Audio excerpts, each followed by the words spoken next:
spells out what we can and cannot do. Now, it seems like if there was just one, that would be easy. But now it becomes seemingly more complicated. How do we know the speed limit if the speed limit isn't posted?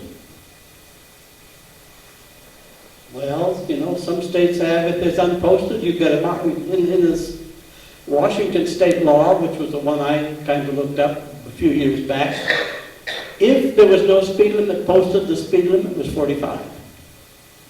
You're supposed to know that. I just transferred my license from California to Washington. I didn't have to take a test or anything. They just accepted my California license, and there I was. I had a Washington state license. I never read the rule book. I didn't have to. But that was the law. If there is not posted, it's 45. Well, I didn't know that. But guess what? If I'd have been pulled over, doesn't matter. Even if I didn't know it, I was still guilty. Even though we got the law, even though we know, we failed. I shared this before, but one summer camp, the camp pastor one night said, now, boys and girls, this was middle school. Middle school, 7th and 8th graders. He said, now, I really appreciate, he said, how much you fellas read the Bible and how good you are. But please, he said, you need to wait a few years before you read Song of Solomon because you're not old enough. Next night, 90% of the camp had read Song of Solomon. Now, if he'd have asked them to read it, guess what? He would have done it. And then he continued to share from the Song of Solomon. It's almost like we're in the terrible twos. We're trying to see how far we can go. If I go in this far, was it going to hurt? What if I go a little more? I don't know if we've ever gotten out of the terrible twos. Because we keep wanting.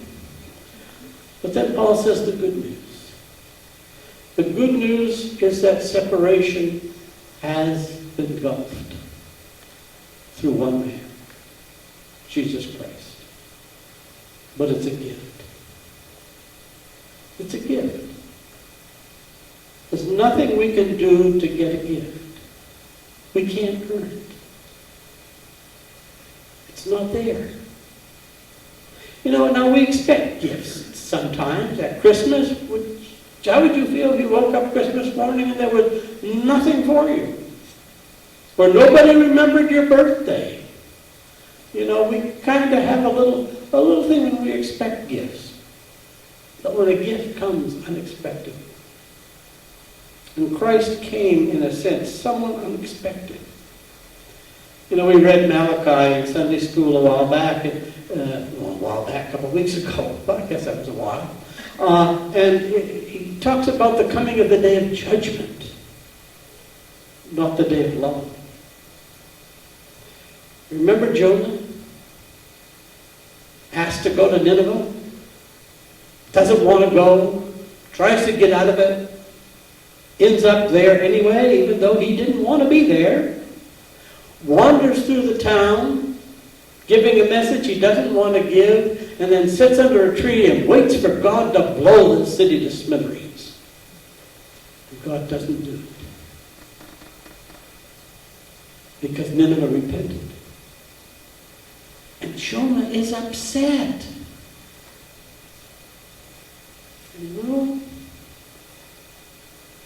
Jonah didn't think they deserved the gift God gave him.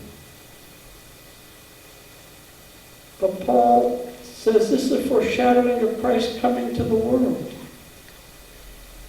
The gift has to be received.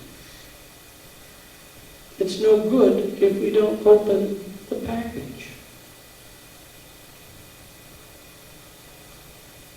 Judy signed a check for me this morning. And you know what? I appreciate that. But unless I take it to the bank, guess what? I have a nice piece of paper with some numbers on it. And my signature. And my autograph. And yes, Judy's signature, of course, because we have to have that. Wouldn't be anything without her signature, which is true. But it's a gift, but we have to receive it. Peterson says it's an extravagant, life-giving gift. A debt we cannot pay has been paid. A debt we could never hope to fulfill has been taken care of because of the gift. Jesus says in Luke chapter 6:46, "Why do you call me Lord and do not the things that I say?" Yeah, it's a gift. But as that gift comes, we are asked to share the light and the love and the grace and the forgiveness, because we're not re-gifting it. We can give it away. You know? Judy shouldn't have just signed a check for me. She should have signed one for all of us. You know, it's ours to give away, you know, to tell the world that God is love. To show the world the hope and the love and the forgiveness and the grace. Remember, they brought to Jesus a woman caught in adultery. And what does he say? Okay, that's right. She sinned. She deserves death. That's the law. Now, which one of you has never sinned? Would you please? You can cast the first stone. And it says that Jesus is writing in the sand, and there's a lot of speculation about what Jesus is writing in the sand. You know, maybe he's writing down, "Oh, hey, Tom, you cheated on your income tax last month." You know, stuff like that. And all of a sudden, most people think he's probably writing the commandments or some of the commandments, or the sins that he knows they've committed. And they start to walk away. There's no one left. Only Christ. But you know what? He stood there without sin. And rather than judge, he loved.